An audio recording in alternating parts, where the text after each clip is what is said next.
Okay, so I have a confession to make. I was walking past a shop window yesterday, and I saw something I absolutely did not need, and I bought it anyway, without even thinking. And the whole way home, I kept asking myself, why do I do this? Why can't I just say no? Welcome back, everyone. I'm Kingsley, and today we are talking about self-control, what it is, why it is so hard, and how to actually get better at it. This is one of those topics that touches every single part of your life, your money, your health, your relationships, your career, and yes, your English learning journey too. So stay with me, because we are going to go deep today. Let's start with the basics. What is self-control really? Self-control is the ability to make better choices even when you really want to do something else. It is about looking at the long-term goal instead of just chasing the short-term feeling. So the goal is to save money, but the feeling right now is, I want that thing in the shop window and I want it immediately. You see the problem. The goal and the feeling are pulling you in completely different directions, and self-control is what decides which one wins. I love thinking about it this way. Self-control is about being the boss of your own life. Say that out loud if you can. Being the boss of your own life. Because that is exactly what it is. You are not a robot. You are not perfect. But you are in charge. You get to decide. And once you really believe that, everything starts to shift. But here's the honest question. If self-control is so important, why is it so incredibly hard? Why do we know what we should do and still not do it? Well, the answer starts in your brain. Our brains are wired to love easy rewards, quick fun, instant satisfaction. This goes back thousands of years, when humans needed to grab food and pleasure whenever they could because tomorrow was not guaranteed. But we are not living in that world anymore, and our brains have not fully caught up. Think about your phone. You pick it up to check one thing, maybe one message, maybe one photo, and suddenly it is midnight and you have been scrolling for 2 hours. It happens to all of us. It is not because you are lazy or weak. It is because your phone is designed to give your brain a little reward every single time you scroll. A new photo, a funny video, a comment on your post. Your brain gets a tiny hit of dopamine, and it says, more please. And so you keep scrolling. And the studying, the work, the important thing you were supposed to do, that gives a reward too, but the reward comes later, much later. And your brain, in that moment, does not want to wait. So self-control is really the practice of teaching your brain to wait, to say, I know there is something better coming if I just hold on. That is not easy, but it is absolutely a skill you can develop. And just like any skill, the more you practice it, the stronger it gets. Now, let's talk about some of the most common areas where people lose self-control, because I think you will recognize yourself in at least one of these. The first one is food. If there is a bag of chips in my house, I will finish the whole bag. I don't make a conscious decision to do it. I just reach in one more time, and one more time, and one more time, and then I look down and the bag is empty. Sound familiar? The best strategy for food temptation is a simple one. Out of sight, out of mind. This is a really useful English expression, by the way. Out of sight, out of mind. It means that if you cannot see something, you think about it much less. So if the chips are hidden in the back of a cupboard, you are less likely to eat them than if they are sitting on the kitchen counter staring at you. Remove the temptation from your environment, and you do not have to rely so much on willpower. You are making the good choice the easy choice. The second big area is money. And this one is sneaky because our brains play interesting tricks on us when money is involved. Have you ever seen a sale online and genuinely thought, I am actually saving money by buying this? I have done this. I have convinced myself that spending money was the responsible financial decision because the item was 40% off. But let me say it plainly. Spending money is not saving money, no matter how good the discount is. Here's a strategy that works beautifully. Wait 24 hours before you buy anything that is not essential. Just one day. Put the item in your cart, close the laptop, and come back tomorrow. Most of the time, when you return the next day, the desire is completely gone. The urgency has disappeared. You look at the thing and think, I don't even really want that anymore. That feeling of, I must have it right now, almost always fades if you give it a little time. Your bank account will genuinely thank you. The third area is procrastination. And this is connected to self-control in a way people often don't realize. Procrastination is not really about being lazy. It is about choosing immediate comfort over future reward. When a task feels hard or boring or overwhelming, our brain looks for any escape. It says, let's check the phone. Let's make a snack. Anything but the hard thing. And we tell ourselves, I'll do it later. I'll start tomorrow. But tomorrow comes and the same thing happens.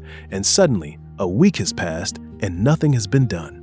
The first step to breaking this cycle is honesty. Just name what is happening. Say it out loud. I am avoiding this because it feels difficult. That kind of honesty is uncomfortable, but it is powerful. Because once you can see the pattern clearly, you can begin to change it.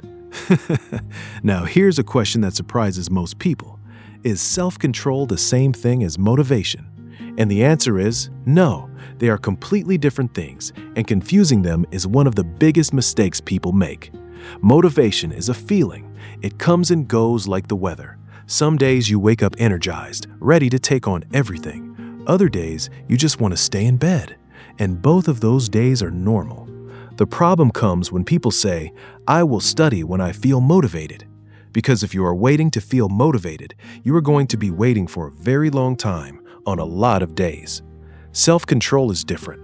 Self-control is showing up and doing the work even when the feeling is not there. It is discipline. Think of it like a long journey on foot. Motivation might be what gets you excited about the destination and makes you step outside. But self-control is what keeps you walking when your legs are tired, when the path gets boring, when you just want to sit down. Motivation starts the journey. Self-control finishes it.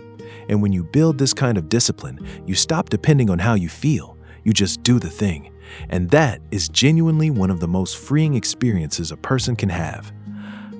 Let's talk about what happens when you fail, because you will fail sometimes. Everyone does. The question is not whether you will slip up. The question is what you do after. Here's the most common trap. You are trying to eat better, and you eat one cookie. And then your brain says, well, I already ruined today. I might as well eat the rest of the cookies and order pizza and start fresh on Monday. We call it the I already failed trap. One small mistake becomes permission for a complete collapse. But think about this. If you are driving and you get a flat tire, you don't get out and pop the other 3 tires. You don't say, this journey is ruined. Might as well destroy the whole vehicle. You fix the one flat tire and keep going. It is exactly the same with your habits. You ate one cookie? Okay, stop there. Just get back on track. That expression, get back on track, means to return to the right path after a detour. Miss one day of English practice? Don't stress. Just get back on track today. Being kind to yourself after a mistake is not weakness, it is wisdom. Self-control is not about being a perfect robot. It is about being a better version of yourself, one decision at a time. Now let's talk about habits, because habits and self-control have a powerful relationship. A habit is something you do without thinking. You brush your teeth every morning without debating it, without needing motivation, because it has become automatic.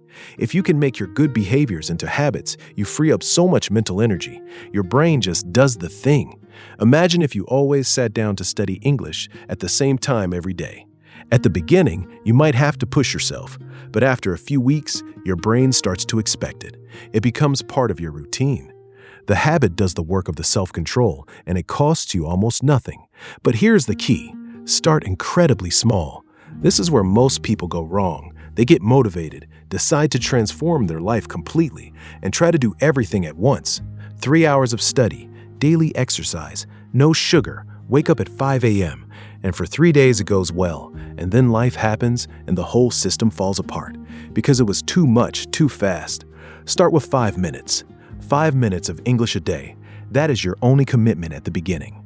5 minutes is so easy to say yes to that. You almost feel silly saying no. And once you sit down and start, you will almost always continue past 5 minutes because starting is the hardest part. Once you begin, momentum carries you forward. Now here's something nobody talks about enough when it comes to self-control: sleep. When you are tired, your brain becomes desperate for easy rewards. It wants sugar. It wants dopamine. That is the happy chemical your brain produces when you experience pleasure. When you are sleep deprived, your brain wants that dopamine fast and easy because it does not have the energy for anything requiring effort. This is why after a terrible night of sleep, you reach for junk food, scroll your phone for hours, skip your workout, and make impulsive decisions. It is not a coincidence. Your tired brain is just trying to feel okay. By simply sleeping 8 hours, you give your brain the resources it needs to make good decisions. You wake up with more patience, more clarity, more resistance to temptation. Sleep is possibly the most underrated self-control tool that exists, and it is completely free. Stress is another factor people overlook. When life becomes very stressful, too much work, problems at home, things feeling out of control, self-control is usually the first thing to go. You come home exhausted and just want to sit on the sofa and not think. That is understandable, but the choices you make in those moments don't solve the stress. They just move it to tomorrow. When life is stressful, that is when you need to be most intentional. Not harder on yourself, just more aware. Don't let the stress drive the car. You stay in the driver's seat. Let's also talk about emotional self-control, because this affects our relationships more than almost anything else. When we are angry or frustrated or just plain tired, we say things we regret. We react instead of respond. There is even a word for when you are hungry and angry at the same time. Hangry. Hungry plus angry. And if you have ever snapped at someone because you skipped a meal, you know exactly what that feels like. The technique here is simple. When you feel a strong impulse rising, pause, take one breath, count to 10 if you need to. That tiny gap gives your brain just enough time to move from reaction to response, from impulse to intention. Practice it, and over time, it becomes your natural default. All right, let's bring this home. Here's your challenge. Today, not next week, not Monday, today. Pick one very small thing and do it. Make your bed. Drink a glass of water before your coffee. Open your English notes for 5 minutes.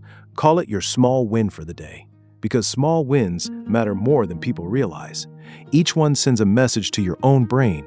I said I would do something, and I did it. I can trust myself. And the more you trust yourself, the easier self-control becomes. Because here's the truth I want you to carry with you. Self-control is not a prison. It is not punishment. It is freedom. Real freedom. When you can control your impulses, you can choose the life you actually want instead of being dragged along by every craving and every distraction. A person who cannot control themselves is like a car with no brakes. Fast maybe, but heading somewhere dangerous. Self-control gives you the brakes, and the brakes are what let you navigate the road and arrive exactly where you want to go. You are not just learning English here. You are learning how to be the person you want to be, and every small choice you make in that direction, every time you study when you don't feel like it, every time you wait before spending, every time you breathe before reacting, that is you building something real. Thank you so much for spending this time with me today. If this episode helped you, share it with someone who needs to hear it, and leave me a comment. What is your biggest self-control challenge right now? I would love to know. I will see you in the next episode. Keep going. You are doing so much better than you think.